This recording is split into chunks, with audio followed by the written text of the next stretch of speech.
So hello everyone, most awaited topic कौन सा? Guest paper यानी मॉडल पेपर। बोर्ड्स 2026 में ज्योग्राफी का पेपर 26 तारीख को है एंड उससे पहले 5 गेस्ट पेपर मैं आपको कराने वाला हूँ, यानी मॉडल पेपर आपको कराने वाला हूँ लेटेस्ट पैटर्न के बेस पे। ठीक है, तो सारे टॉपिक जो जो टॉपिक मैंने पढ़ाए हैं वो अभी देखो कितना आएगा कितना नहीं आएगा, पेपर आप देख के बताओगे। इसमें मैंने PYQs भी इंक्लूड कर दिए हैं, तो ऐसा नहीं है कि आपको PYQs की प्रैक्टिस अलग से करनी है, सारी चीज़ें इसी में इंक्लूड कर दी हैं मैंने। तो चलो अब देखते हैं कि कैसे कैसे क्वेश्चन आते हैं। एंड देखो, मैं सबकी तरह ऐसा नहीं करूँगा कि आंसर लिख दिया मैंने एंड आंसर आपको बस रटवा रहा हूँ, ऐसा नहीं करूँगा मैं। आंसर मैं आपको इस मैं नहीं बताने वाला हूँ, MCQ के आंसर बताऊंगा एंड जो 3 नंबर के शॉर्ट क्वेश्चंस आते हैं एंड जो लॉन्ग क्वेश्चंस आते हैं उनका मैं तरीका बताऊंगा कि आपको कैसे अप्रोच करना होता है एग्जामिनेशन में, कैसे आपको आंसर लिखना होता है ताकि आपको फुल नंबर मिल पाए। ठीक है, तो वो मैं तरीका बताऊंगा 5 पेपर में। मैं जब 5 पेपर आपको कराऊंगा तो धीरे धीरे जब आप देखोगे, खुद को एनालाइज करोगे एंड जब देखोगे समझोगे चीज़ों को, तो आपके अंदर धीरे धीरे वो खुद हैबिट बन जाएगी 5 दिनों में कि आपको कैसे कोई क्वेश्चन जब पेपर आया, क्वेश्चन पेपर आपके सामने आएगा तो आपको उसको कैसे अप्रोच करना है। तो ये सारी चीज़ें धीरे धीरे बनेंगी, 4-5 दिन आप दे दो मुझे एंड धीरे धीरे ये सारी चीज़ें अब बन जाएंगी। ठीक है, एंड ये जो पूरा गेस्ट पेपर है इसको मैंने एकदम जो लेटेस्ट पैटर्न है उसी पे बनाया हुआ है। तो एक चीज़ मैं बताना चाहता हूँ आपसे। ठीक है, देखो मेरे चैनल पे जाओगे आप, ठीक है, ये 372 सब्सक्राइबर है, इनको ज्योग्राफी का पूरा होने तक, ठीक है, ज्योग्राफी का पेपर है आपका 26 फेब है ना, इसको आप करा दो 500। ठीक है, इसको 500 सब्सक्राइबर करा दो। इसके बाद जैसे यहाँ पे 500 होंगे, ठीक है, एक काम करूँगा मैं, आपके जब CUT के एग्ज़ाम होंगे उसमें पूरा A to Z आपके जितने भी PYQs हैं, जितने भी गेस्ट पेपर हैं, कहाँ से रिवीजन करना है, कैसे क्वेश्चंस आते हैं, उनको प्रैक्टिस कैसे करना है, उनको अप्रोच कैसे करना है, सब कुछ फ्री ऑफ कॉस्ट यहीं पे कराऊंगा इसी चैनल पे। और किसी भी चैनल का या कुछ भी कोर्स लेने की आपको ज़रूरत नहीं पड़ेगी। ठीक है, एंड ये जो पूरा ज्योग्राफी का पेपर मैंने बनाया है, ये जो भी मैंने कराने जा रहा हूँ आपको, इसका मैं इसको सॉल्व करने के लिए मैं कुछ भी नहीं करूँगा। ये जो मैंने मेरे लाइव लेक्चर्स हैं, ये जो लेक्चर्स हैं मेरे, मैंने कोर्सेज बनाए रखे हैं फ्री में। 16 लेक्चर है, इसमें 3 लेक्चर और ऐड होने हैं। ठीक है, 3 चैप्टर बाकी हैं आपके, ये ऐड हो जाएंगे इसमें एंड 5 गेस्ट पेपर इसमें ऐड होंगे और एक उसका मैप का। ठीक है, ये पाँचों मिला के, ठीक है, ये 16, 20, 22 वीडियो हैं। 2-3 दिन आपके पास बचा है, 5 दिन में 16 के 16 वीडियो चाट जाओ, बोलो खत्म कर दो इसको। ठीक है, दीमक की तरह इसको खत्म करो आप। उसके बाद ये क्वेश्चन देखना, मैंने जितने भी क्वेश्चन आज कराऊंगा इसी पे बेस कराऊंगा। ठीक है, इसी पे मैंने जितना पढ़ा है, मैंने जितना आपको पढ़ाया है उसी में से क्वेश्चन आपको कराऊंगा और देखना उसी से क्वेश्चन सॉल्व होंगे। ठीक है, तो पहला टास्क आपका है कि 500 सब्सक्राइबर कराओ यहाँ पे। ठीक है, एंड दूसरा टास्क आपका है कि जो मैं आपको बताऊंगा, जो मैं अप्रोचेस बताऊंगा आपको कि कैसे आपको क्वेश्चन को अप्रोच करना है, आपको बहुत अच्छे से ओपन माइंड के साथ आपको समझना है उसको। ठीक है, ज़्यादा दिमाग नहीं लगाना है, दिमाग जब ज़्यादा आप लगाओगे, ठीक है, तो सारी चीज़ें खराब होती हैं। सिंपल सी बात होती है, जब प्रेशर का टाइम होता है, जब भी आप प्रेशर सिचुएशन में रहो, आप सिंपली अपने बेसिक को स्ट्रॉन्ग करके रखो, बेसिस पे अड़े रहो। ठीक है, अपने बेस जो है आपका उस पर अड़े रहना चाहिए। बहुत ज़्यादा सोचोगे तो चीज़ें खराब होती हैं वहाँ पे। ठीक है, तो चलो स्टार्ट करते हैं। अपना जो पहला क्वेश्चन है यहाँ पे हमारा, बहुत सारी चीज़ें हैं बताने के लिए, बात करने के लिए। अभी 1-2 वीडियो और मैं ले आने वाला हूँ जहाँ पे 12th के बाद आपको क्या करना है वो सारी चीज़ें मैं बताऊँगा। ठीक है, तो चैनल को सब्सक्राइब करके रखो उसके लिए। एंड और भी सारी चीज़ें, अभी इसका एक और वीडियो आने वाली है ज्योग्राफी की, जहाँ पे हम आंसर राइटिंग कैसे होती है, टॉपर की जो आंसर सीट है प्रीवियस ईयर के टॉपर्स की, उनकी आंसर सीट आपके सामने ला के रखेंगे एंड एनालाइज करेंगे कैसे आंसर लिखना होता है। ठीक है, तो सबसे पहला क्वेश्चन आपका क्या है, असर्शन रीजन है। ठीक है, एज ऑलवेज। ठीक है, तो असर्शन क्या दिया हुआ है, इसमें क्वेश्चन का अटेम्प्ट कैसे करना होता है। असर्शन एक दिया हुआ है, एक रीजन दिया हुआ है। ठीक है, जैसे ये एक स्टेटमेंट है, ठीक है, इसका स्टेटमेंट है, ये फॉर्म स्टेटमेंट है ये मान लो, और ये रीजन क्या होता है, इसका एक्सप्लेनेशन दिया होता है। ठीक है, स्टेटमेंट का वो दिया होता है, ठीक है, रीजन दिया होता है उसको एक्सप्लेन करते हुए। ठीक है, तो हम दोनों को इसमें मिलाना होता है कि कौन सा सही है कौन सा गलत है। ठीक है, अगर दोनों सही हैं और जो दूसरा है रीजन जो है उसको डिफाइन कर रहा है, तो मतलब शायद दोनों सही हैं एंड दोनों सही हैं एंड इसका एक्सप्लेनेशन भी ऐसा होता है इसमें। ठीक है, तो इसको आई होप आपने अभी तक तो कुछ ना कुछ किया ही होगा 11th में, तो इतना पता होगा आपको। ठीक है, तो चलो क्वेश्चन पढ़ते हैं। असर्शन दिया हुआ है, all manufacturing industries are associated with raw material. बिल्कुल सही बात है, जितनी भी मैन्युफैक्चरिंग इंडस्ट्रीज हैं वो रॉ मटेरियल पे ही चलती हैं। याद करो मैन्युफैक्चरिंग इंडस्ट्रीज वाला जो चैप्टर है, सेकेंडरी एक्टिविटीज। ठीक है, सेकेंडरी एक्टिविटीज में मैंने क्या पढ़ाया था आपको, इंडस्ट्रीज, ठीक है, ऑन द बहुत रॉ मटेरियल के बेसिस पे हमने कई पार्ट में डिवाइड किया था, ठीक है। तो जितनी भी इंडस्ट्रीज होती हैं उनमें किसी ना किसी चीज को एज रॉ मटेरियल हम यूज करते हैं, तो ये सही बात है, असर्शन क्या है, असर्शन सही है, ठीक है। रीजन हम देखते हैं, रीजन क्या दिया हुआ है, रीजन दिया हुआ है resources are essential for human survival. जो रिसोर्सेज होते हैं वो ह्यूमन सर्वाइवल के लिए इसेंशियल होते हैं, ये भी सही बात है, बिल्कुल सही बात है। याद करो एंशियंट टाइम्स हम मिनरल्स का जो रिसोर्सेज का यूज़ करते आ रहे हैं, ठीक है, चाहे वो स्टोन हो, ठीक है, स्टोन का ब्लेड बनाने में हो या फिर एरो बनाने में हो, सारी चीज़ों के लिए हम क्या यूज़ करते हैं, रिसोर्सेज का यूज़ करते हैं। ह्यूमन सर्वाइवल के लिए बहुत ज़्यादा इंपॉर्टेंट होते हैं रिसोर्सेज, ठीक है। तो दोनों जो स्टेटमेंट दिए हुए हैं दोनों सही हैं, बट क्या जो हमारा रीज़न है ये असर्शन को डिफाइन कर रहा है, क्या इसको सपोर्ट कर रहा है, नहीं। ये दोनों अलग अलग बातें हैं, दोनों अलग अलग बातें हो रही हैं यहाँ पे, एक दूसरे से कोई भी इंटरकनेक्शन नहीं है इनका। तो हम क्या बोलेंगे, both A and R R correct, but R is not a correct explanation of A, ठीक है। दोनों सही हैं अपनी जगह पे, बट जो आर है वो करेक्ट एक्सप्लेनेशन नहीं है ए का, ठीक है। तो ऐसे क्वेश्चन को अटेम्प्ट करना होता है, ठीक है। क्वेश्चन नंबर 2 पे हम चलते हैं।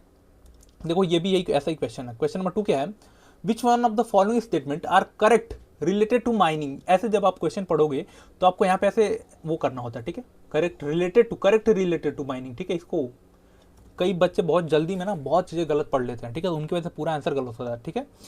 तो इसमें से कौन सा स्टेटमेंट माइनिंग से जो रिलेटेड है वो करेक्ट है आपको बताना है, ठीक है। In ancient time minerals were use to make tools and weapons, बिल्कुल सही बात है। एंशियंट टाइम में क्या होता था, टूल्स और वेपन्स जो होते थे वो किससे बनते थे, मिनरल से बनते थे, ठीक है। फॉर एग्जांपल स्टोन हो गया, ठीक है, और भी सारी जो चीज़ हो गई, आपने स्टेटाइट के बारे में पढ़ा होगा, क्वार्जाइट के बारे में पढ़ा होगा हिस्ट्री में, ठीक है। तो वो सारी चीज़ें से हम क्या करते थे, हम अपना टूल्स बनाते थे, ठीक है।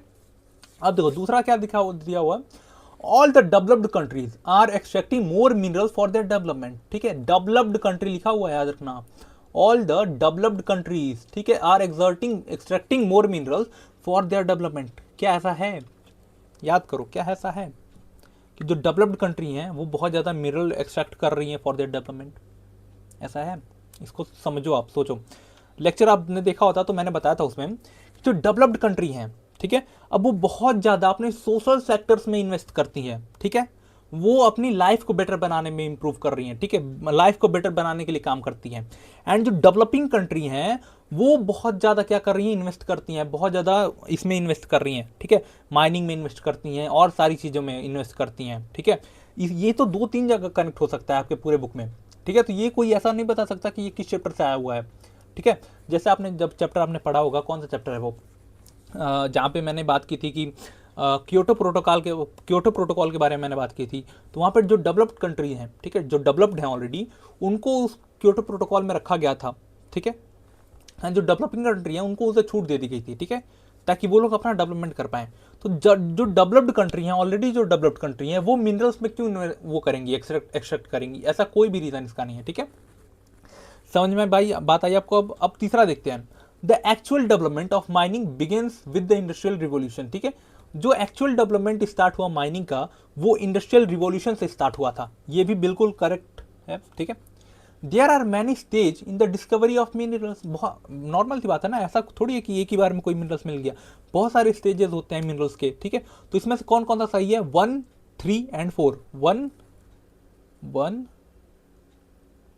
3 एंड 4, ये रहा ऑप्शन सी, ठीक है। क्वेश्चन नंबर 2 ऐसा सॉल्व होता है। अब देखो क्वेश्चन नंबर 3 क्या है, identify the main characteristics of quaternary activities, ठीक है। हमने क्वाटरनरी एक्टिविटीज पढ़ा है, क्वीनरी पढ़ा है, ठीक है, प्राइमरी सेकेंडरी टर्जरी पढ़ाई है, ठीक है। तो प्राइमरी क्या होता है, याद करो, रिकॉल करो, जो नेचर से डायरेक्ट हम लेते हैं। सेकेंडरी क्या होता है, जो नेचर से हमने लिया उसको हमने कुछ और चीज़ें बनाई, सेकेंडरी हो गया। टर्जरी क्या होता है, सर्विस सेक्टर होती है, जो हमने चीज़ें बनाई उसको ट्रांसपोर्ट इधर उधर करना होता है। एंड अदर चीज़ें जो सर्विस से रिलेटेड होती हैं, जैसे ड्राइवर हो गया आपको, वो भी सर्विस दे रहा है, जो कंडक्टर हो गया वो भी आपको सर्विस दे रहा है, जो रेस्टोरेंट है वो भी आपको सर्विसेज दे रहे हैं, ठीक है। तो ये सारे किस में आते हैं, टर्जरी एक्टिविटीज में आते हैं, ठीक है। क्वाटरनरी एक्टिविटीज क्या होती हैं, ये बहुत ज़्यादा रिसर्च एंड डेवलपमेंट पे फोकस होती हैं, किस पे, R&D पे फोकस होती हैं, ये समझ में आई बात। यहाँ पे रिसर्च एंड डेवलपमेंट एक ही जगह दिया हुआ है, ठीक है। एंड जो क्वीनरी एक्टिविटीज होती हैं, कौन सी, क्वीनरी, ठीक है, इनको हम क्या बोलते हैं, गोल्डन कॉलर बोलते हैं, गोल्डन कॉलर, ठीक है, गोल्डन कॉलर वर्कर्स, ठीक है। एंड ये कहाँ पे होता है, ये जो हमारे गवर्नमेंट ऑफिशियल्स हैं, कौन से, सिविल सर्विसेज के, सिविल सर्विसेज के, ठीक है, जो आप में से कई लोग बनोगे आगे चल के, ठीक है। सिविल सर्वेंट्स ये क्या होते हैं, जो डिसीजन मेकिंग में इन्वॉल्व होते हैं, उनको क्वीनरी एक्टिविटीज में रखा जाता है, ठीक है। सर्विस तो वो भी दे रहे हैं बट वो डिसीजन मेकिंग भी करते हैं, तो इसलिए उनके लिए एक अलग इकोनॉमी का सेक्टर है जिसको हम क्वीनरी एक्टिविटीज भी बोलते हैं, ठीक है। क्वेश्चन नंबर 4 में हम चलते हैं धीरे से। Arrange the following airport of Asia from west to east as per their location and choose the correct option, ठीक है। आपको क्या करना है, इसमें बहुत सारे एशिया के एयरपोर्ट दिए हुए हैं, ठीक है। अब देखो अभी तक जो मैंने 3 क्वेश्चन कराए हैं वो सारे मेरे लेक्चर से आए हुए हैं, ठीक है। चौथा क्वेश्चन मैंने क्या कराया, वो मैप का ये क्वेश्चन करा रखा है, मैप के वीडियो भी वहाँ पे पड़े हुए हैं चैनल पे, वो भी जाके देखो आप, ठीक है। वेस्ट से ईस्ट में लगाना है, यानी हमारा इंडिया इधर है, ठीक है। फॉर एग्जाम्पल हमारा इंडिया क्या है, इधर है, ठीक है, ठीक है, हमारा इंडिया इधर है, तो हमें यहाँ पे पहला कौन सा पड़ेगा, फिर दूसरा कौन पड़ेगा, फिर तीसरा कौन पड़ेगा, फिर चौथा पड़ेगा, ठीक है। First, second, third and fourth, ऐसे हमें लगाना है। वेस्ट से, इधर वेस्ट है, ठीक है, इधर ईस्ट है, वेस्ट से ईस्ट की तरफ लगाना है, किधर, वेस्ट से ईस्ट की तरफ, ठीक है। तो सबसे पहले वेस्ट में हम देखते हैं कौन सा है, सबसे पहले हमारा वेस्ट में पड़ेगा एडन, ठीक है, एडन पड़ेगा, ठीक है। एडन कहाँ पे है आपको बताओ, एडन कहाँ पे है, ठीक है। तो इसमें से तीसरा टॉप पे आएगा, तो ये और ये तो पहले एलिमिनेट हो गए, ठीक है। फिर दूसरा हम देखेंगे कि अगर वेस्ट से चालू हो रहा है तो दूसरा अगर इधर से आया तो यहाँ पे हमारा मुंबई पड़ेगा, यहाँ पे, ठीक है, मुंबई पड़ेगा, ठीक है। तो दूसरा हमारा क्या है, मुंबई है, यानी 4, तो दोनों में ये अभी भी दोनों जिंदा है, ठीक है। अब देखो जब मैंने मैप कराया था तो याद करो मैंने बताया था कि यहाँ पे चाइना है, ठीक है, यहाँ पे हमारा जो है ये हमारे चाइना का वो है पूरा, ठीक है। यहाँ पे बीजिंग पड़ता है, ठीक है। एंड समुद्र में जो है, समुद्र में टोक्यो पड़ता है, ठीक है, टोक्यो पड़ता है, ठीक है। तो जो समुद्र में पड़ेगा वो क्या है, वो टोक्यो है, एंड जो इधर मेन लैंड में पड़ेगा वो क्या है, वो क्या है, बीजिंग है। ये ऐसे मैंने याद कराया था आपको, ठीक है। तो जो समुद्र में पड़ रहा है ये टोक्यो है एंड ये बीजिंग है, ठीक है। तो पहले ये आया हमारा एडन, ठीक है, एडन, दूसरा आया हमारा मुंबई, एंड तीसरा क्या आ रहा है हमारा, यहाँ पे बीजिंग आ रहा है, एंड चौथा क्या आ रहा है हमारा, टोक्यो आ रहा है, ठीक है। तो Aden, Mumbai, Beijing and Tokyo, Aden, Mumbai, Beijing and Tokyo, ठीक है। 1 3 4 1 और 2, 3 4 1 और 2, ठीक है, 3 4 1 2, ऑप्शन नंबर डी करेक्ट, ठीक है। ऐसे क्वेश्चन आपको करना होता है समझ के, ठीक है, इतना टाइम आपको नहीं लगेगा मुझे पता, ठीक है। क्वेश्चन नंबर 5 क्या है, ठीक है, क्वेश्चन नंबर 5 क्या है, क्वेश्चन पढ़ो ठीक से। The exported item by a port is first brought from different countries, this port is known as, ठीक है। इसमें से ऐसा कौन सा पोर्ट है जहां पे पहले दूसरे कंट्री से माल आता है, ठीक है, गुड्स आते हैं, फिर वहां से दूसरी जगह इंपोर्ट किया जाता है, ठीक है। एक्सचेंज मीडियम का काम करता है, कौन सा ऐसा पोर्ट है बताओगे इसमें, ठीक है, कौन सा पोर्ट है, बताओ बताओ, मैंने पढ़ाया था आपको, ठीक है। इसको हम क्या बोलते हैं, एंट्रे पोर्ट बोलते हैं, ठीक है। कॉम्प्रिहेंसिव पोर्ट क्या होता है, आउटपोर्ट क्या होता है, पैकेट स्टेशन क्या होता है, ये तीनों आप ये रिकॉल करो एंड बताओ मुझे, ठीक है। एंट्री पोर्ट क्या होता है, देखो फॉर एग्जांपल ये है हमारा इंडिया, ठीक है, ये है हमारा क्या है, प्यारा सा हमारा इंडिया है, ठीक है। हमारे मुंबई से कुछ हमारे गुड्स चले, ठीक है, कहाँ से चले, हमारे मुंबई से हमारे कोई गुड्स चले, ठीक है, मुंबई से कुछ चले गुड्स, ठीक है। एंड यहाँ पे जो है हमारा, यहाँ पे क्या है, ठीक है, यहाँ पे क्या है हमारा अफ्रीकन कंटिनेंट है, ठीक है। तो यहाँ पे क्या हुआ, यहाँ पे हमारा कैप टाउन में आया, ठीक है, यहाँ पे हमारा कैप टाउन में आके क्या हुआ, कैप टाउन में आके हमारा सामान यहाँ पे रखा गया, एंड फिर यहाँ से हमारे इन अंडर वहाँ पे गया, दूसरे देशों में रिकॉल वो होने चला गया, ठीक है। तो ये कौन सा पोर्ट होगा, ये एंट्री पोर्ट होगा, क्यों, क्योंकि यहाँ दूसरी कंट्री से सामान आया फिर यहाँ से दूसरी पार्ट में भेजा गया, ठीक है। तो इसको हम क्या बोलते हैं, एंट्री पोर्ट बोलते हैं, ठीक है। क्वेश्चन नंबर 6 की बात करते हैं, ठीक है। Arrange the following oil refineries of India from south to north, ठीक है, as per direction and their location, ठीक है, एंड करेक्ट ऑप्शन चूज करना है, ठीक है। यानी साउथ से नॉर्थ की तरफ, ठीक है, साउथ से, ये देखो मैप आप ऐसे मत बनाना भाई, पेपर में दिमाग वो मत करना, ठीक है, टाइम मत वेस्ट करना, मैं बस आपको समझाना इसलिए मैं बता रहा हूँ, वो भी गलत बन गया मेरे से मैप को लेके यार बड़ा झंझट होता है, ठीक है। चलो ठीक है, बनाने की कोशिश करता हूँ, मजाक में तो उड़ाना, जैसा बन गया ठीक है, कोई बात नहीं, ठीक है।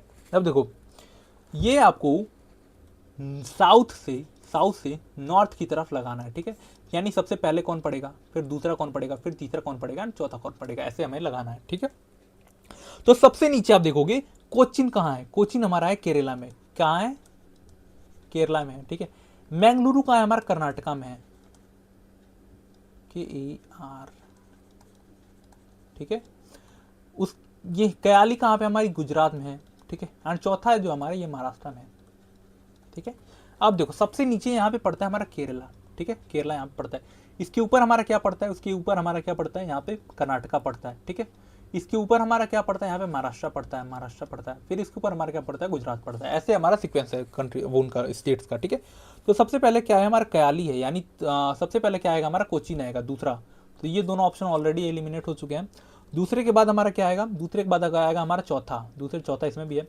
चौथे के बाद क्या आएगा हमारा पहला आएगा, चौथे के बाद हमारा क्या आएगा, पहला आएगा। तो option number B is correct, ठीक है। सिंपल सा ऐसे ही आपको क्या करना है, ऐसे ही आपको सॉल्यूशन देना है, ठीक है।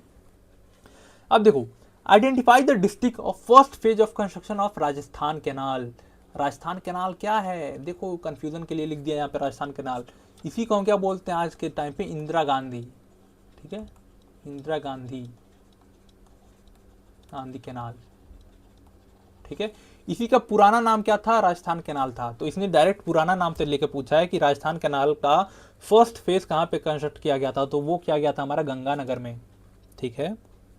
समझ में आई बात। अब चलो आगे चलते हैं। क्वेश्चन नंबर 8 की अगर हम बात करें तो identify the main objective of gas authority of India limited. GAIL का मेन ऑब्जेक्टिव क्या है, ठीक है। तो ये जाकर अभी लेक्चर देखो यार, 2 ही दिन पहले लेक्चर आया है, इसको मैंने बहुत आसानी से समझाया था।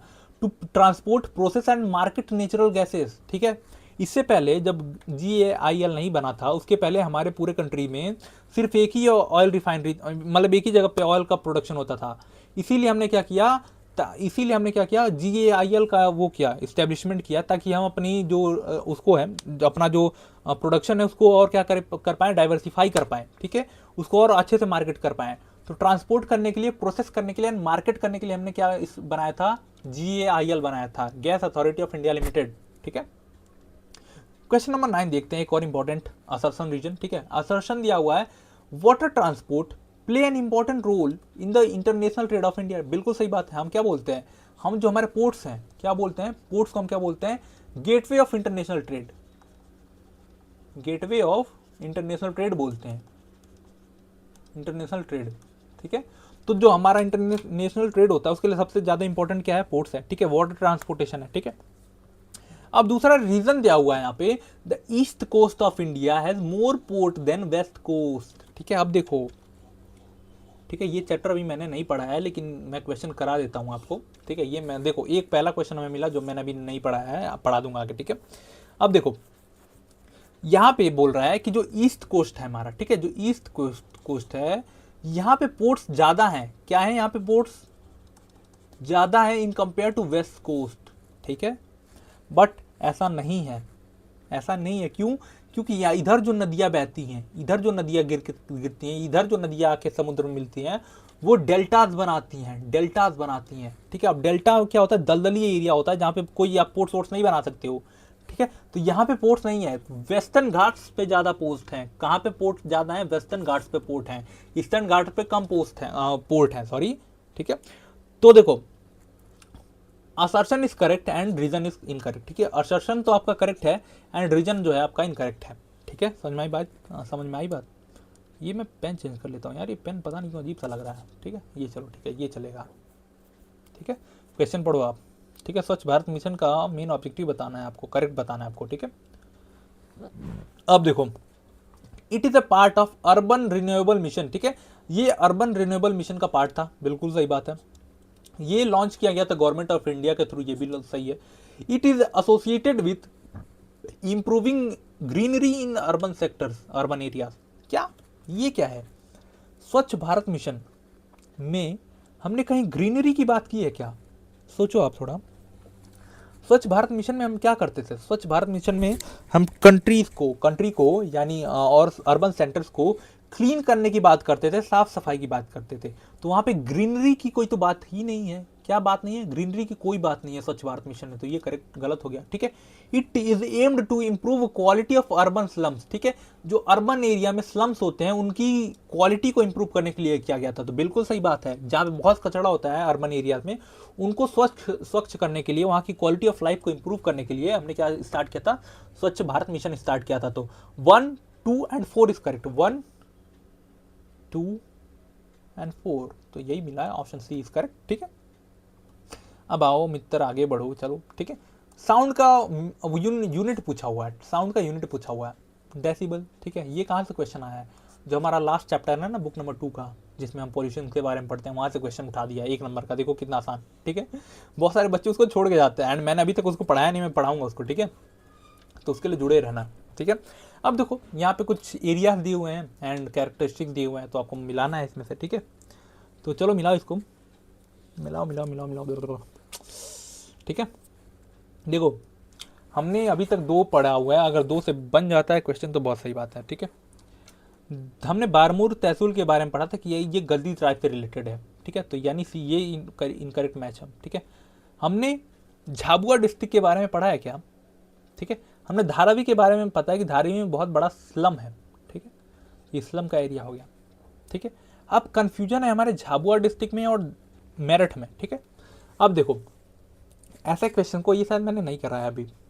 ठीक है, भील कम्युनिटी ये मैंने नहीं कराया है आई थिंक। ये आपका जो प्लानिंग एंड सस्टेनेबल डेवलपमेंट है ये मैंने करा दिया था। ये कौन सा चैप्टर है आपका, इसके बाद आने वाले चैप्टर है, तो ये मैंने क्वेश्चन नहीं कराया, इसको आप एक बार नोट डाउन करो। ठीक है, ये जो चैप्टर है तब मैं कराऊंगा। अभी तक 2 क्वेश्चन मिले हैं 12 में से, जो मैंने अभी चैप्टर नहीं कराए हैं, याद रखो, और सारे क्वेश्चन आ रहे हैं, तो कितना इंपॉर्टेंट है आप खुद देख सकते हो। ठीक है, ये भी मैं करा दूंगा तो उसमें कवर हो जाएगा। ठीक है, तो इसमें से एक ही करेक्टली मैच्ड है, वो क्या है, झाबुआ डिस्ट्रिक्ट का भील कम्युनिटी। ठीक है, यही करेक्टली मैच्ड है और बाकी सारे इनकरेक्टली मैच्ड है। ठीक है, समझ में आई बात? ठीक है, तो देखो अब ऐसा नहीं है कि मैं जैसे ये स्वच्छ भारत मिशन के बारे में मैं आपको समझा रहा था। ठीक है, स्वच्छ भारत मिशन के बारे में, तो ऐसा नहीं कि अब कोई क्वेश्चन स्वच्छ भारत मिशन पे आ जाएगा, फॉर एग्जांपल 3 नंबर में क्वेश्चन आ गया लिखने के लिए, तो ऐसा नहीं है कि आप लिख नहीं पाओगे उसको। ठीक है, इसीलिए मैं समझा रहा हूँ आपको कि लिखो आप। ठीक है, एक एक चीज़ मैं इसीलिए समझा रहा हूँ आपको। स्वच्छ भारत मिशन में क्या किया गया था, हम अर्बन रिन्यूएबल मिशन था, ये गवर्नमेंट ऑफ इंडिया के थ्रू लॉन्च किया गया था ये। ठीक है, इसका मेन ऑब्जेक्टिव था कि जो अर्बन स्लम का एरिया है उसमें हम क्या करें, जो क्वालिटी ऑफ लाइफ है उसको इंप्रूव कर पाए। ठीक है, तो ये ऑब्जेक्टिव है इसके। अगर आप तुमको 3 नंबर में क्वेश्चन आ रहा है, 2 नंबर में आ रहा है, तो इसको आराम से समझ के लिख सकते हो, समझा के लिख सकते हो इसको। ठीक है, तो इसीलिए भी मैं एमसीक्यू पे इतना जोर दे रहा हूँ आपको। ठीक है, अब देखो ये क्वेश्चन है आपका, some wasteland are rendered with some wasteland लिखा हुआ है, some wasteland are render unfit for agriculture by human activities. ऐसे बहुत सारे वेस्टलैंड थे जो ह्यूमन एक्टिविटीज के थ्रू अनफिट हो गए एग्रीकल्चर के लिए। ठीक है, अब इसमें से आपको करेक्ट ऑप्शन बता रहा है। तो सबसे पहले आप शिफ्टिंग कल्टीवेशन पे मारो। ठीक है, शिफ्टिंग कल्टीवेशन एरिया मारो। ये शिफ्टिंग कल्टीवेशन क्या था कि जहाँ पे खेती की फिर उस एरिया को जला दिया। ठीक है, उस एरिया को जला दिया एंड फिर दूसरे जगह पे चले गए। तो जलाने से क्या होता है, उस एरिया की जो फर्टिलिटी होती है उस लैंड की वो खत्म हो जाती है। तो इससे क्या होगा, सबसे पहला 1 ही मार दो। ठीक है, तो 1 किस में है आप? ठीक है, 1 किस में है इसमें, तो 1 एक ही में है, ऑप्शन नंबर डी। ऐसे मारो, आगे बढ़ो। ठीक है, क्वेश्चन नंबर 14, ये देखो बहुत एकदम फैक्चुअल क्वेश्चन को यहाँ पे पूछ दिया सीबीएसई ने। By 2050 the world population is estimated to live in urban areas. ठीक है, 2050 तक पूरी दुनिया की कितनी % पॉपुलेशन ऐसा माना गया है कि शहरों में रहने लगेगी? तो कितना माना गया है? 2/3 माना गया। कितना? 2/3 माना गया। ठीक है, तो ये फैक्चुअल क्वेश्चन है, इस पे आपका ना जोर है ना मेरा जोर है, तो क्या करें इस पर। ठीक है, आपको याद होना चाहिए, इसीलिए मैंने जो क्वेश्चन वहाँ पे नहीं कराए हैं अपने पेपर में उसको मैंने ऑलरेडी यहाँ पे इंक्लूड किया हुआ है। ठीक है, समझ में आई बात? अब चलो, ये रहा क्वेश्चन नंबर 15। तो क्वेश्चन नंबर 15 से क्या है, ये है आपका पैसेज बेस्ड। ठीक है, पैसेज बेस्ड क्वेश्चन है ये। ठीक है, पैसेज वाला है। ठीक है, तो अब देखो बिना पैसेज पढ़े अगर आपसे क्वेश्चन हो रहा है तो पैसेज पढ़ के वेस्ट क्यों करना टाइम। ठीक है, क्वेश्चन नंबर 15 हम डायरेक्ट पढ़ते हैं। The most important factors applicable with the high human development countries are. ठीक है, अब हाई ह्यूमन डेवलपमेंट कंट्रीज, जो वेरी हाई कंट्रीज होती हैं जो ह्यूमन डेवलपमेंट में, वो क्या करती हैं? ठीक है, वो मैंने ऑलरेडी 1 नंबर में इसको पढ़ाया था कि जो सबसे डेवलप्ड कंट्री होती हैं वो अपने सोशल सेक्टर में बहुत ज़्यादा इन्वेस्टमेंट करती हैं, जैसे हेल्थ में हो गया, एजुकेशन में हो गया, ट्रांसपोर्टेशन में हो गया। ठीक है, अब देखो दूसरा क्वेश्चन नंबर 16 देखते हैं। Greater improvement among the medium level of human development countries is marked by. ठीक है, अब देखो जो medium level of human development वाली कंट्रीज हैं, जो मीडियम लेवल पे अभी आती हैं, वो खुद को कैसे इंप्रूव कर सकती हैं। ठीक है, मीडियम लेवल ऑफ कंट्रीज कैसे खुद को इंप्रूव कर सकती हैं वो आपको बताना था। ठीक है, कौन से पॉलिसी से? Developmental related policy, environment related policy, economic related policy and society related policy. ठीक है, तो ये ऐसे आपको क्या करना था, ऐसे आपको इसमें समझाना था। ठीक है, अब देखो यहाँ पे कहीं लिखा हुआ है क्या कुछ? देखो यहाँ पे लिखा हुआ है। ठीक है, Many of these countries have been rapidly improving their human development score by adopting more people-oriented policies. क्या? People-oriented policies and reducing social discriminations. ठीक है, तो यहाँ पे कोई पीपल ओरिएंटेड पॉलिसी ये नहीं है, इन्वायरमेंट से रिलेटेड नहीं, इकोनॉमी से नहीं है, तो सोसाइटी ओरिएंटेड पॉलिसी। ठीक है, सिंपल सी बात, ऐसे आपको एलिमिनेट करना आता है। देखो क्वेश्चन अगर पैसे से भी पूछ रहा है तो बहुत डायरेक्टली क्वेश्चन आपसे नहीं पूछ दे रहा है, थोड़ा सा घुमा फिरा के क्वेश्चन आपसे पूछ रहा है यहाँ पे, तो आपको थोड़ा सावधान रहने की यहाँ पे जरूरत है। ऐसे देख के तुरंत आपको क्वेश्चन सही करने की जरूरत नहीं है, थोड़ा सा आप पेशेंस के साथ आप क्वेश्चन जब मार्क करोगे तब सही होगा इसे। ठीक है, अब देखो क्वेश्चन 617 जो है इसमें बहुत सारे बच्चे गच्चा खा गए थे। क्यों? क्योंकि यहाँ पे रेंज पूछ दिया था भाई, विच one of the following score of human development index so the range of medium category. ठीक है, मीडियम कैटेगरी का रेंज इसमें से कौन सा होगा। अब रेंज, जैसे आप में से बहुत सारे बच्चे जो हैं मैथ से डरते होंगे, मैं भी डरता हूँ। मैथ अगर मेरे से क्वेश्चन पूछता तो मैं ये गलत करके आता पेपर में उस टाइम पे। ठीक है, मेरे को मैथ से बचना था, इसीलिए तो मैंने क्या लिया था, ह्यूमैनिटी ली थी। ठीक है, तो रेंज यहाँ पे पूछ दिया था, बहुत सारे बच्चे इसमें क्या कर गए थे, गच्चा खा गए थे कि जैसे 0.500 और इन दोनों के बीच का कोई नंबर ढूंढ रहे थे। ऐसा नहीं होता। रेंज का मतलब होता है जो मैक्सिमम यूनिट है, जो मैक्सिमम नंबर है उसको मिनिमम से माइनस कर देना होता है। तो जो हमारा आंसर आएगा 0.149 आंसर आएगा, सिंपल सा। ठीक है, तो ऐसे करना था इस क्वेश्चन को। ठीक है, अब देखो फिर एक और 18 क्वेश्चन है जो हमारा वो है, ये भी वही है। ठीक है, पैसेज बेस्ड है, तो आपको इसमें क्या करना है, समझाना है आपको। ठीक है, तो explain the meaning of trade liberalisation. ठीक है, ट्रेड लिबरलाइजेशन का मतलब क्या होता है, तो सिंपल सा ऊपर लिखा हुआ है, the act of opening of economies for trading is known as free trade और ट्रेड लिबरलाइजेशन। एक नंबर का क्वेश्चन है, यही चीजें छाप के आ जाओ। ठीक है, दूसरा क्वेश्चन यहाँ पे क्या दिया हुआ है, how have globalisation and free trade affect the economy of developing countries. ठीक है, अब देखो इसमें पूछा गया है जो ग्लोबलाइजेशन है और जो फ्री ट्रेड है ये कैसे डेवलपिंग कंट्रीज की इकोनॉमी को इंपैक्ट करती हैं, अफेक्ट करती हैं। ठीक है, देखो अफेक्ट ऐसा करती हैं, पॉजिटिव भी कर सकती हैं, निगेटिव भी कर सकती हैं। तो एक नंबर का क्वेश्चन है, तो आपको दोनों थोड़ा थोड़ा डिफाइन करना था। जैसे एक आप ऐसे लिखते हैं कि एक पॉजिटिव साइड भी है, ठीक है, पॉजिटिव भी है, पॉजिटिव भी है, और एक है निगेटिव। मैं एक तरीका बता रहा हूं। सबसे पहले आप क्या करोगे, ठीक है, सबसे पहले आप एक इंट्रोडक्शन लिखोगे, the globalisation and free trade affect the economy of developing nation in positive and negative ways, in certain positive and negative ways which are as following below. ठीक है, इस नीचे लिखा हुआ है मैंने, आप पढ़ो। ठीक है, पॉजिटिव में आप लिखोगे कि जो कस्टमर्स हैं, ठीक है, उनको क्या होगा, उनके पास वो होगा, ठीक है, डाइवर्सिफिकेशन होगा। दूसरा आप लिखोगे कि जो लोकल क्या है, जो लोकल इंडस्ट्रियलिस्ट हैं, जो डेवलपर हैं, उनको क्या होगा, उनको कंपटीशन मिलेगा एंड उनको सीखने के लिए मिलेगा। जो बाहर से प्रोडक्ट आएगा तो उससे वो सीख भी सकते हैं। दूसरा पॉजिटिव ये भी है। एंड तीसरा क्या होगा, तीसरा, चलो दो ही लिखते हैं, तीसरा निगेटिव में आते हैं। निगेटिव क्या होगा, इससे हमारा जो लोकल इंडस्ट्रीज हैं वो खराब होने लगेंगी। ठीक है, समझे बात। तो ऐसे 2-3 पॉइंट एक नंबर का है, कितना लिखोगे। ठीक है, बस 18.3 की अगर हम बात करें तो what should be done by the developing countries to protect from the negative impact of free trade. ठीक है, डेवलपिंग कंट्रीज को ऐसा क्या करना चाहिए कि वो जो negative impact of free trade का उससे बच सकें। ठीक है, अब देखो ये अगर क्वेश्चन नहीं है, आपको पता है, ठीक है, तो आप क्या करोगे। ठीक है, क्या करोगे क्वेश्चन भाई, समझ आ रहा है कुछ ध्यान में, मैंने पढ़ाया है इस बात को, थोड़ा सा दिमाग लगाओ, जोर लगाओ।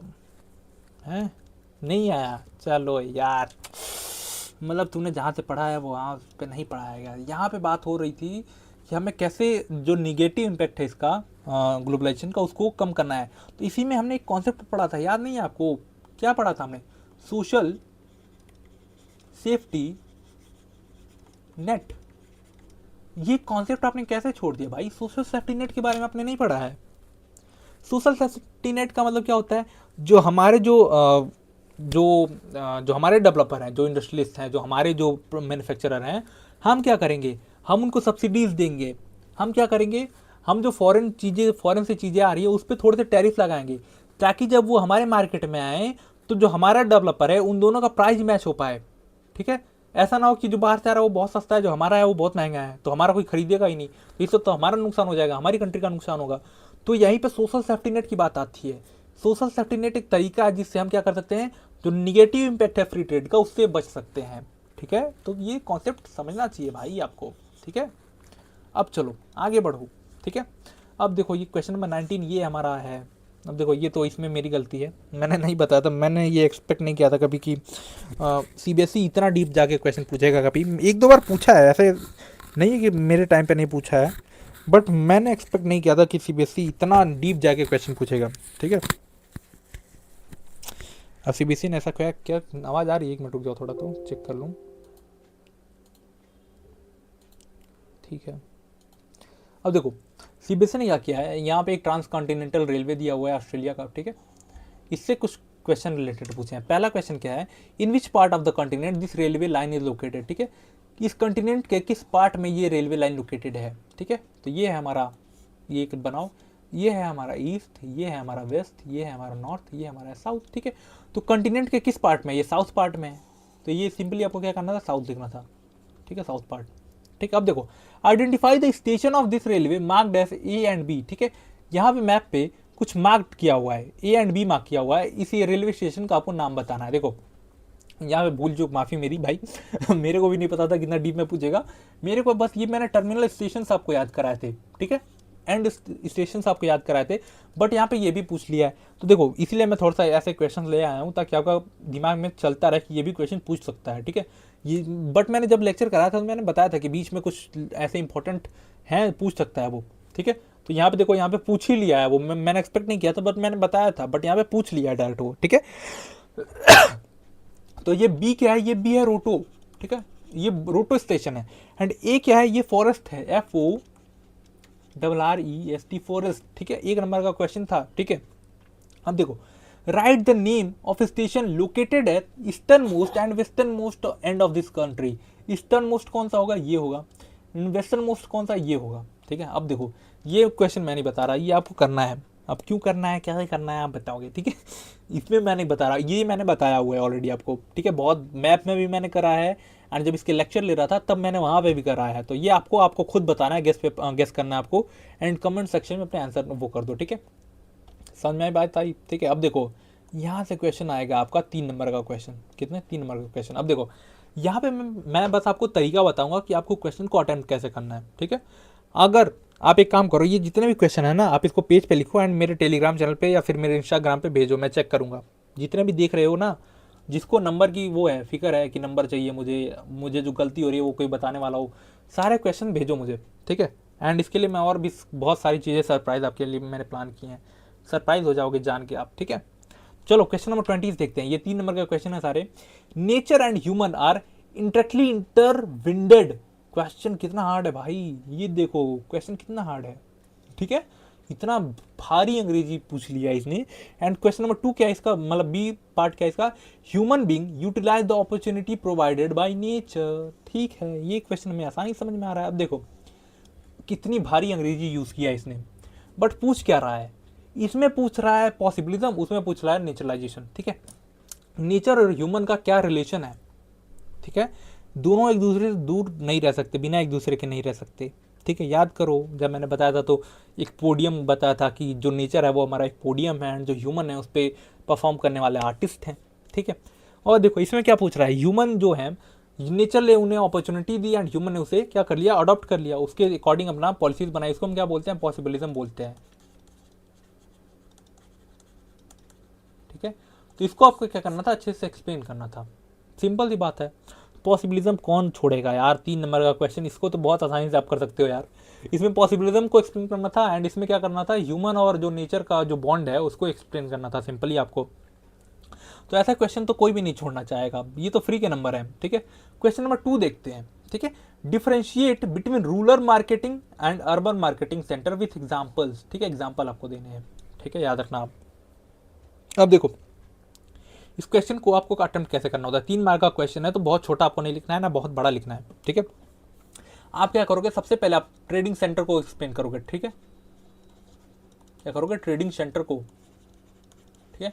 ट्रेडिंग सेंटर क्या होते हैं, trading centre are those places where selling and purchasing of goods take places, ठीक है, प्लेस, ठीक है। ट्रेडिंग सेंटर एक ऐसा प्लेस होता है जहाँ पे सेलिंग और परचेजिंग होता है गुड्स के, ठीक है। There are 2 type of trading centres, कौन कौन से, ठीक है। ऐसे आप फ्लो चार्ट यहाँ पे बनाओगे, ठीक है। पहला है रूरल एंड दूसरा है अर्बन। ठीक है, अब इन दोनों को क्या करना है, आपको एक्सप्लेन कर देना है बस। रूरल ये होता है, अर्बन ये होता है, बस। रूरल क्या होता है, गांव में होता है, यहाँ पे गांव में होता है, ये पीरियोडिकली होते हैं। ठीक है, पीरियोडिकल होते हैं। ठीक है, कुछ पर्टिकुलर डेज पे लगते हैं। ठीक है, ये क्या होता है, यहाँ पे सर्विसेज अच्छी नहीं होती हैं, सर्विसेज नॉट डेवलप्ड। ठीक है, सर्विसेज नॉट डेवलप। और क्या, यहाँ पे आप मंडीज का कॉन्सेप्ट लिख सकते थे, मंडी का।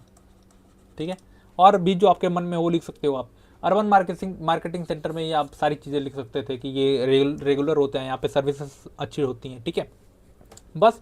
Rural marketing centre, urban marketing centre, देखो कितना सीक्वेंस है, आपने ऐसे लिख दिया, सिंपल सा। आपने पहले ट्रेडिंग सेंटर को वो कर दिया। अब देखो, मैं ये नहीं बोलूँगा कि आपको ऐसा ही लिखना है, आपको जैसा लिखना है लिख लो, बट कोशिश ये करना कि एक स्ट्रक्चरल वे में आंसर लिखो।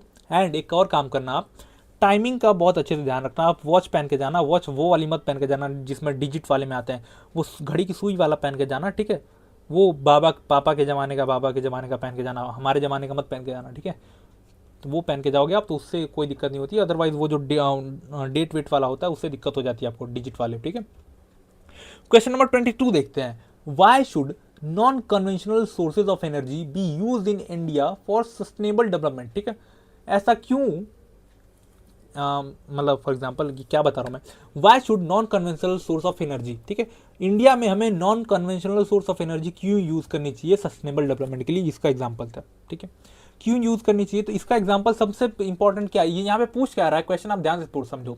Why should non conventional source of energy B use in India for sustainable development. यहाँ पे बस ये पूछ रहा है कि आप मुझे नॉन कन्वेंशनल सोर्स का वो बता दो, बेनिफिट बता दो जिससे सस्टेनेबल डेवलपमेंट होता है। सिंपल सा यही क्वेश्चन आपसे पूछ रहा है। तो यहाँ पे आप लिखोगे कि जैसे नॉन कन्वेंशनल सोर्सेज क्या होते हैं, जो कभी एग्जॉस्ट नहीं होते हैं। ठीक है, जो इनफाइनाइट नंबर में है हमारे पास है। ठीक है, जैसे आप इसका एग्जाम्पल लिखते हैं, जैसे सोलर एनर्जी, सोलर, जैसे विंड। ठीक है, जैसे, और इसका आप लिखोगे कि हमें अब क्यों यूज करना चाहिए। तो पहला तरीका है ये हमारा कि रिन्यूएबल है, रिन्यूएबल है ये। ठीक है, दूसरा क्या है, ये इको फ्रेंडली है। क्या है, इको फ्रेंडली है, इको फ्रेंडली है। तीसरा क्या आप लिखोगे, तीसरा लॉन्ग टर्म एनर्जी दे सकती हैं। ठीक है, लॉन्ग टर्म एनर्जी, ये सब तो मैंने अभी 2 दिन पहले पढ़ा है यार, ये तो आप तो बहुत इसमें तो। ठीक है, एंड एनर्जी सिक्योरिटी आपके पास रहेगी। ठीक है, energy security for sustainable,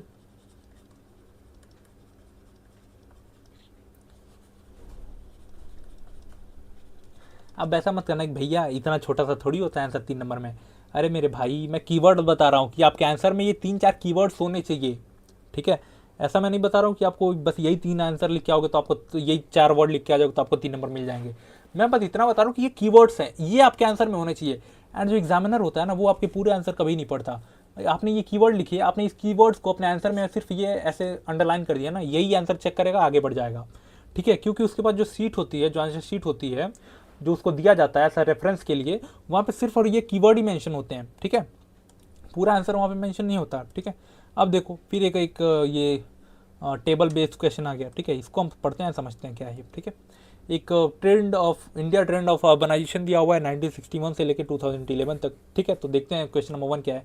in which census year the decennial growth of urban population is the highest. ठीक है, तो सबसे हाईएस्ट कहाँ है, यहाँ पे ये डेसिनल ग्रोथ है, इसमें आप देखो हाईएस्ट क्या है, ये है हमारा 1981 ऐसे लिख दो आप। ठीक है, explain the increasing trend of urban population India. ये जो अर्बन पॉपुलेशन में इंक्रीज हो रहा है ना, इसमें ट्रेंड में इंक्रीज क्यों हो रहा है ये आप बताओगे। ठीक है, अरे मित्र इसमें आप बताओगे। ठीक है, अरे यार इसमें क्या बताओगे, आप बताओ, थोड़ा मुझे समझाओ इसको, क्वेश्चन क्या पूछ रहा है। ये मैंने सारे पढ़ा रखे हैं, अभी तक मुझे सिर्फ 2 ही क्वेश्चन मिले हैं जो मैंने नहीं पढ़ा है। एंड वो सिर्फ मैंने अभी चैप्टर ही नहीं पढ़ा है, इसलिए मैंने नहीं पढ़ा पाया, क्योंकि वो चैप्टर पढ़ाऊंगा तो वो मैं उसमें कवर कर दूंगा, उसकी टेंशन ना लो आप। इसमें क्या बताना था कि अर्बन पॉपुलेशन इंक्रीज क्यों हुई है इंडिया में। तो याद करो जब मैंने बताया था पॉपुलेशन वाला चैप्टर पढ़ा रहा था, तो वो वहाँ पे मैंने 3 कंपोनेंट बताए थे पॉपुलेशन चेंजेस के। उसमें से एक कंपोनेंट मैंने बताया था क्या, उसमें से मैंने एक बताया था माइग्रेशन वाला कॉन्सेप्ट। ठीक है, माइग्रेशन माइग्रेशन का कॉन्सेप्ट मैंने वहाँ पे बताया था। एंड माइग्रेशन का कॉन्सेप्ट में मैंने बताया था कि दूसरे देशों से तो लोग आ ही रहे हैं हमारी कंट्री में, एंड हमारी कंट्री में, ठीक है, हमारी कंट्री में खुद रूरल से अर्बन माइग्रेशन हो रहा है, ठीक है, रूरल से क्या हो रहा है, अर्बन माइग्रेशन हो रहा है। इसी की वजह से हम पास्ट ईयर में हमने ये ट्रेंड देखा है कि रूरल अर्बन माइग्रेशन की वजह से जो है अर्बन पॉपुलेशन बहुत तेजी से एक्सप्लोड हुई है, बहुत तेजी से बढ़ी हुई है, ठीक है। अब देखो, analyse the continuous increasing trend of number of towns in India. ये जो नंबर ऑफ टाउन्स जो बढ़ते जा रहे हैं लगातार हर 10 साल में, ये इसका क्या रीज़न है, इसके पीछे आपको ये एनालाइज करना था, ठीक है। तो सिंपली आपको बताना था कि ये जो टाउन्स हैं ये कैसे बढ़ते जा रहे हैं टाइम के साथ साथ, कैसे बढ़ते जा रहे हैं आप बताओ। ये भी मैंने बढ़ाया है भाई क्या। अब अगर ये सारे क्वेश्चन आपसे नहीं हो रहे हैं तो क्या बताऊँ मैं आपको, वही क्वेश्चन वही तरीका है कि आप जाओ वो जो मेरा पूरा प्लेलिस्ट है देखो उसको अच्छे से, ठीक है, समझो उसको, ठीक है।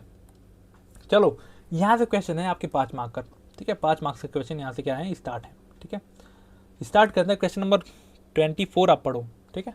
Define the term immigration and emigration. Immigration and emigration, analyse the demographic transition theory. यानी 2 नंबर आपको मिलेंगे इन दोनों को डिफाइन करने के, एंड 3 नंबर आपको मिलेंगे डेमोग्राफिक ट्रांजिशन थ्योरी समझाने के।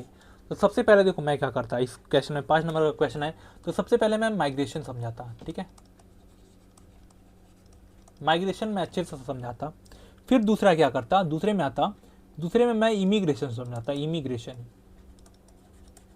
ठीक है। फिर तीसरी में एमिग्रेशन समझाता, ठीक है। इमिग्रेशन का मतलब क्या होता है, मूविंग इनटू न्यू प्लेस,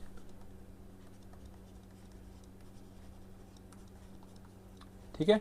और एमिग्रेशन का मतलब होता है moving out of native place, ठीक है। इसके बाद मैं क्या करता, डेमोग्राफिक ट्रांजिशन थ्योरी समझाता। डेमोग्राफिक ट्रांजिशन थ्योरी क्या है, demographic transition theory is a theory which use to predict the future population of particular area, ठीक है।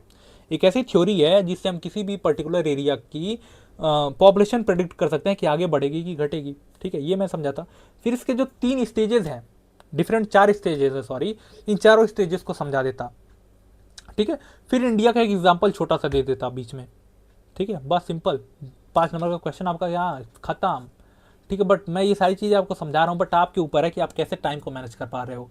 अदरवाइज आंसर लिखने के लिए बहुत अच्छे तरीके होते हैं, बहुत अच्छा आप आंसर लिख सकते हो, बट वही है कि आपको एक पर्टिकुलर टाइम में आपको वो आंसर लिखना है, तो इसलिए यहाँ पे दिक्कत होगी आपको, ठीक है। अब देखो यहाँ पे क्वेश्चन पूछा है आपसे कि the cost of transportation play an important role in the location of industries, ठीक है। जो कॉस्ट ऑफ ट्रांसपोर्टेशन है एक इंपॉर्टेंट रोल प्ले करता है इंडस्ट्रीज के लोकेशन में, ठीक है, बिल्कुल सही बात है। जो इंडस्ट्रीज होती हैं, ठीक है, वो कहाँ पे सेटअप होती हैं, जहाँ पे उनका रॉ मटेरियल इजीली अवेलेबल हो, ठीक है। क्यों, क्योंकि वो जो इंडस्ट्रीज होती है ना वो प्रॉफिट सेंट्रिक होती हैं सारी चीज़, ठीक है, क्या होती हैं, प्रॉफिट सेंट्रिक होती है। उनका सबसे ज़्यादा मेन मोटिव होता है हम कितना प्रॉफिट जनरेट कर सकते हैं, ठीक है। तो सारी कंट्रीज क्या होती हैं, प्रॉफिट सेंट्रिक होती हैं। अब देखो, जब कोई भी कंट्री जब कोई भी इंडस्ट्री सॉरी प्रॉफिट सेंट्रिक होगी तो वो क्या करेगी, जितना उनका खर्च है उसको मिनिमाइज करने की कोशिश करेगी, ठीक है, क्या करेगी, मिनिमाइज करने की कोशिश करेगी। जहाँ पे रॉ मटेरियल होगा उसका, जहाँ पे रॉ मटेरियल होगा वहीं पे सेटअप हो जाएगी वो, ठीक है, वहीं पे सेटअप हो जाएगी।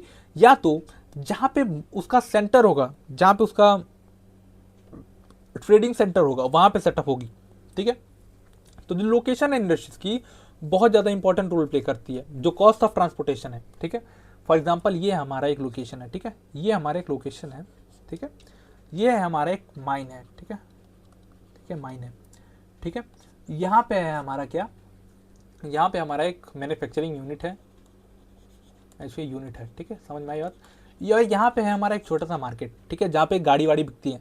तो यहाँ से माइन से निकला और, ठीक है, यहाँ पे गया एंड यहाँ से बिकने के आ जाएगा। तो इंडस्ट्रीज का इधर सेटअप होंगी, का इंडस्ट्रीज यहाँ पे सेटअप होंगी, नहीं, इंडस्ट्रीज ऐसी जगह पे ही सेटअप होंगी जहाँ से ये तीनों चीज़ें नज़दीक पड़े। माइन से सामान निकाला, मैन्युफैक्चरिंग किया एंड मैन्युफैक्चरिंग से बेच दिया, ठीक है, ऐसे ऐसी जगह पे ही सेटअप होती हैं, ठीक है। तो कॉस्ट ऑफ ट्रांसपोर्टेशन को कम करने के लिए जितना कम कर पाएंगे ट्रांसपोर्टेशन उतना इनका मैक्सिमाइज कर पाएंगे ट्रांसपोर्टेशन, ठीक है। डेयरी फार्मिंग इसका भी है। Dairy farming is practice mainly near urban and industrial centres, ठीक है।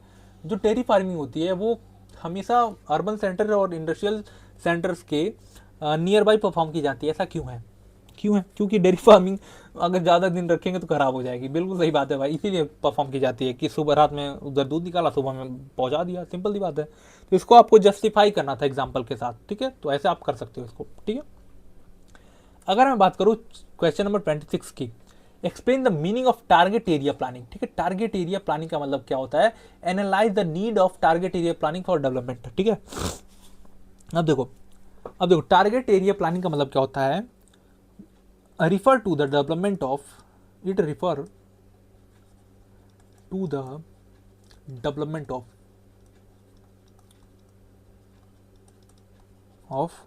इकोनॉमिकली बैकवर्ड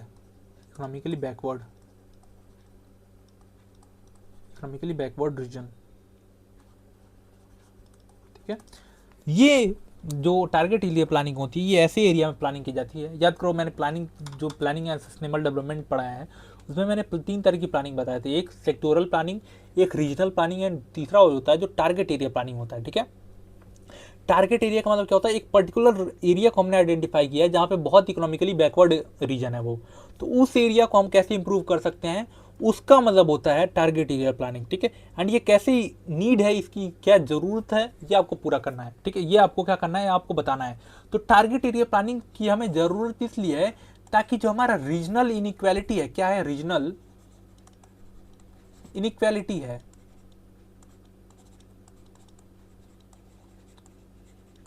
रीजनल इनइक्वालिटी है, उसको हम कैसे क्या कर पाए, उसको हम कम कर पाए, क्या कर पाए? कम कर पाए। इसीलिए हमें क्या जरूरत है, किसकी जरूरत है? टारगेट एरिया प्लानिंग की जरूरत है, ठीक है? अब देखो इसी का प्लान बी ऑप्शन भी है, explain the meaning of regional planning, ठीक है? Regional planning and assess the outcome of integrated tribal development project in Barmer region, ठीक है? अब देखो रीजनल प्लानिंग का मतलब क्या होता है कि हमें एक पर्टिकुलर रीजन हमें मिला है, उस पूरे रीजन का डेवलपमेंट करना चाहिए, ठीक है? टारगेट एरिया का मतलब क्या होता है? एक रीजन का कुछ एक एरिया है जहां पे डेवलपमेंट है, और एरिया में डेवलपमेंट है, बट कुछ एक पूरे रीजन का कुछ एक पर्टिकुलर एरिया जहां पे डेवलपमेंट नहीं है, तो उस एरिया को डेवलप करने के लिए हम क्या करते हैं? टारगेट एरिया प्लानिंग करते हैं। एंड उस पूरे रीजन को डेवलप करने के लिए हम क्या करते हैं? रीजनल प्लानिंग करते हैं। समझ में आई बात? तो रीजनल प्लानिंग का मतलब क्या होता है? पूरे एरिया को डेवलप करना है, पूरे रीजन को डेवलप करना है। एंड एक रीजनल प्लानिंग का एक एग्जांपल था इंटीग्रेटेड ट्राइबल डेवलपमेंट प्रोग्राम, ठीक है? ITDP। ऐसे ही एक था हिल एरिया डेवलपमेंट प्रोग्राम, एक था drought prone area development programme. ऐसे ही जितने थे उनको आपको एक्सप्लेन करना था। इसमें आपको एक integrated tribal development programme ITDP को एक्सप्लेन करना था। एंड इसके जो आउटकम थे बारमूर रीजन में, एक केस स्टडी मैंने अभी पढ़ाया था 2 दिन पहले, ये जाके क्वेश्चन देख के आना, पूरा क्वेश्चन उसी से बन के आया है, ठीक है? अब चलो क्वेश्चन नंबर 27 देखते हैं। Indian railways have facilitated the movement of both freight यानी गुड्स, ठीक है? Goods and passenger and contribute to the growth of economy, ठीक है? अब देखो ऐसे क्वेश्चन को सॉल्व करने के लिए सबसे पहले मैं एक आपके बुक में कोड दिया हुआ है। कोड क्या दिया हुआ है? गांधी जी बोलते थे कि जो इंडियन रेलवे है ना, वो हमारे फ्रीडम स्ट्रगल में बहुत इंपॉर्टेंट रोल प्ले किया है, ठीक है? ये पूरे कंट्री से लोगों को इकट्ठा करके एक जगह पर जमाता है एंड एकता बनाए रखता है ये, ठीक है? तो ऐसे कोड से मैं इसको स्टार्ट करता एंड मैं बताता कि जो बेसिक नीड है ह्यूमन की, ट्रांसपोर्टेशन, वो इंडियन रेलवे सेटिस्फाइड करता है बहुत अच्छे तरीके से। और उसके बाद क्या करता, मैं रेलवे के बेनिफिट्स बताने लगता कि बल्कि गुड्स यहाँ से बहुत अच्छे से ट्रांसपोर्ट हो सकता है, ठीक है? और इसके जो बेनिफिट्स हैं वो मैं बताने लगता, ठीक है? इसका बी पार्ट भी है, identify ports have continuously been growing for successful international trade. अब देखो क्या इंपॉर्टेंट मैं बताऊँ आपको, आवाज़ नहीं आ रही थी क्या अभी भाई? ऐसा नहीं, क्वेश्चन नंबर 27 में ए और बी दोनों है, तो इसमें से जो आपको अच्छा लगेगा वो आपको करना है, ठीक है? अब देखो question number 28, evaluate the national youth policy of India for overall development of youth and adolescence, ठीक है? Suggest and measure for overall development of youth and adolescence in India, 1 और 2 दोनों में से कोई आप ले सकते हो। तो जो नेशनल यूथ पॉलिसी, अगर मैं इसकी बात करूँ तो ये एम था इसका कि जो यूथ है, एज कितना होनी चाहिए उसकी, 59 से लेके 29 के बीच में होनी चाहिए उसकी एज, ठीक है? ऐसे यूथ को हम क्या करें, उसकी हेल्प करें ताकि वो जो अपना फुल पोटेंशियल है क्या करे, उसको अचीव कर पाए, अपने फुल पोटेंशियल को अचीव कर पाए, ठीक है? उसको हम एक अच्छा सिटीजन बना पाएँ, उसको पेट्रोटिज्म सिखा पाएँ, उसका सेल्फ रिस्पेक्ट जो है वो हम सही कर पाएँ, उसको एक गुड सिटीजन बना पाएँ, एक अच्छा यूथ बना पाएँ, जो यूथ की प्रॉब्लम्स है उससे ओवरकम कर पाएँ। ऐसी चीज़ें इसकी पॉलिसी में थी, ठीक है? ये मैंने ऑलरेडी पढ़ा रखा है, तो मैंने इसको एक्सप्लेन कर दिया। ऐसी आपको चीज़ें लिखनी थी, अच्छी अच्छी बातें इसके बारे में, ठीक है। अब देखो क्वेश्चन नंबर 29 आया हमारा, ये मैप वाला क्वेश्चन, ठीक है। मैप का क्वेश्चन, क्वेश्चन नंबर, ये 7 ऑप्शन दिए हुए हैं आपको एंड 7 में से आपको 5 करने हैं। तो सबसे पहला क्या है, अ मेजर सी पोर्ट, ए कहाँ पे है, a major C port A है यहाँ पे, तो यहाँ पे क्या है, एक ही है, केप टाउन, ठीक है। ऐसे केप टाउन है, कहाँ पे है ये, अरे अफ्रीकन कॉन्टिनेंट का एकदम नीचे वाला हिस्सा। अगर वहाँ पे कोई पूछेगा, सी पोर्ट पूछेगा या फिर एयरपोर्ट पूछेगा, सब क्या है वहाँ पे, केप टाउन ही है, एक ही है, ठीक है। अब देखो, अब मेजर एयरपोर्ट, बी एक मेजर एयरपोर्ट है, बी कहाँ है हमारा, बी है तो ऑस्ट्रेलिया में, मैंने बताया था कि 2 ही पूछ सकता है। ऑस्ट्रेलिया में यहाँ पे एक डार्विन है, क्या है, डार्विन, ठीक है। और यहाँ पे एक है वेलिंगटन, जो न्यूजीलैंड की कैपिटल है, वो पूछ सकता है आपसे, याद रखना। तीसरा क्या पूछ रहा है, एन इनलैंड वाटरवे, एक इनलैंड वाटरवे है, ठीक है। सी यहाँ पे हमने एक ही पढ़ा है, पनामा, पनामा मैंने पढ़ा है यहाँ पे, ठीक है। चौथा क्या है, a major area of nomadic herding, चौथा क्या हमारा एक मेजर एरिया है नोमैडिक हर्डिंग का, यानी ये वाला एरिया पूरा, ठीक है। यहाँ मैंने जब मैप बता रहा था, मैंने बताया था किसको क्या बोलते हैं, अरेबियन, अरेबियन पेनिनसुलार, इसको अरेबियन पेनिनसुलार बोलते हैं, ठीक है। और क्या है, 4 तो मैंने कर ही दिया, a major area of commercial livestock rearing, ठीक है। A major area of commercial livestock rearing, ई कहाँ पे है, ये क्या है, एक अर्जेंटीना है, ये अर्जेंटीना का कौन बड़ा फैन है, बताओ बताओ, कौन से फेमस फुटबॉलर आते हैं, ठीक है। क्वेश्चन नंबर एफ क्या है, a major area of extensive commercial green farming, इसमें से एक एरिया बताओ जो एक्सटेंसिव कॉमर्शियल ग्रीन फार्मिंग के लिए जाना जाता है, ठीक है। एक्सटेंसिव कॉमर्शियल ग्रीन फार्मिंग, याद करो जब मैंने एक्सटेंसिव कॉमर्शियल ग्रीन फार्मिंग पढ़ाया था, तो मैंने बोला था ये प्लेन्स में होती हैं, जहाँ पे फर्टाइल लैंड्स हो, जैसे हमारे नॉर्थ इंडियन प्लेन्स हैं, वैसे ही दुनिया में और सारे प्लेन्स हैं। तो यहाँ पे एफ है, यहाँ पे कौन सा प्लेन है, ऑस्ट्रेलियन डाउन्स, ठीक है, ऑस्ट्रेलियन डाउन्स, क्या है, ऑस्ट्रेलियन डाउन्स, ठीक है। और ये जी क्या है, जी यहाँ पे एक ही बचा हुआ है, जी देख ही लेते हैं, ठीक है। A major area of mixed farming, mixed farming यहाँ पे कहाँ है, ये अरब ईस्ट अमेरिका है, नॉर्थ ईस्ट अमेरिका, क्या है ये, north east America, north east America, ठीक है। तो ये जो बुक नंबर 1 का मैप है, ये मैंने कराया था, इसलिए मैंने ये सारी चीज़ें बता दी। अब लेकिन मैंने बुक नंबर 2 के अभी मैप नहीं कराया मैंने, तो इसलिए जो क्वेश्चन मुझे आसान लगेगा वो मैं कराऊंगा, जो चैप्टर मैंने करा रखे हैं वो मैं करा देता हूँ आपको, ठीक है। The state with the lowest population density, ये मैंने बात की थी, तो ये है हमारा अरुणाचल प्रदेश, ठीक है।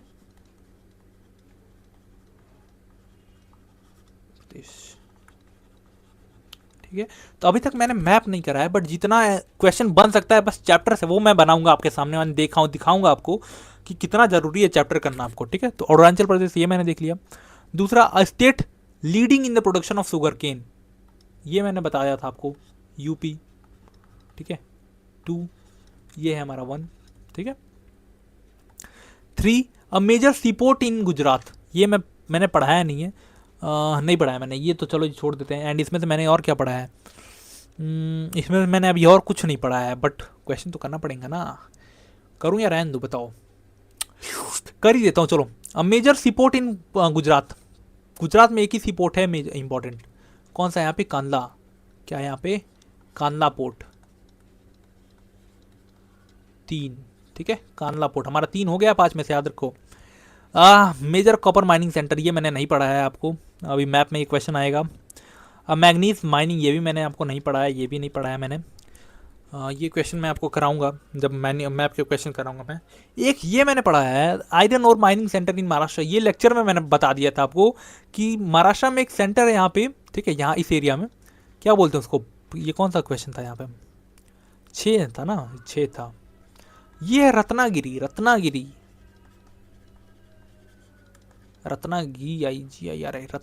हमारे बीडी बाबू रहते हैं यहाँ पे, बीड़े बाबू, ठीक है। रत्नागिरी हो गए 4, और कौन है यहाँ पे, इंटरनेशनल एयरपोर्ट इन कर्नाटका, कितना इजी क्वेश्चन है मेरे भाई, कर्नाटका का मेजर एयरपोर्ट 7, बेंगलुरु, ठीक है, बेंगलुरु। बस 5 क्वेश्चन हमारे हो गए। देखो मैंने चैप्टर कराया है आपको, चैप्टर में से मैंने 4 क्वेश्चन किए हैं, यूपी, अरुणाचल प्रदेश, रत्नागिरी एंड बेंगलुरु, ये 4 क्वेश्चन मैंने ऐसे किए हैं। कांदला मैंने नहीं पढ़ाया क्योंकि मैंने अभी मैप के क्वेश्चन नहीं कराए इसके, तो ये 4 क्वेश्चन मैंने सिर्फ आपको चैप्टर पढ़ के बता दिया, ठीक है। तो चैप्टर कितना इंपॉर्टेंट है आपको पता होना चाहिए, आपको पास बेसिक अंडरस्टैंडिंग भी है तो आपसे क्वेश्चन क्या होंगे, सॉल्व हो जाएंगे, ठीक है। तो ये जो पूरा हमारा सेट है कैसा लगा आपको, करके मज़ा आया या नहीं बताओ, और कैसे हो, और हार्ड बनाऊँ या बस ऐसा सिंपल सा रखूँ, कोई दिक्कत नहीं हो तो बताओ। और मैं कोशिश करूँगा कि और थोड़ा सा जो टॉपिक जो रह गए हैं, जो बचे हुए हैं टॉपिक, उसको हम कवर करने की कोशिश करें जल्दी से जल्दी, ठीक है, ताकि आपके बोर्ड्स तक आपका जब पेपर है उसको हम क्या कर पाएँ, बहुत जल्दी कवर कर पाएँ, ठीक है। तो आई होप ये जो लेक्चर है हमारा ये आपको अच्छा लगा होगा। If you like this video, do subscribe our channel. Till then keep learning, keep growing, stay connected. God bless you all and जय हिंद।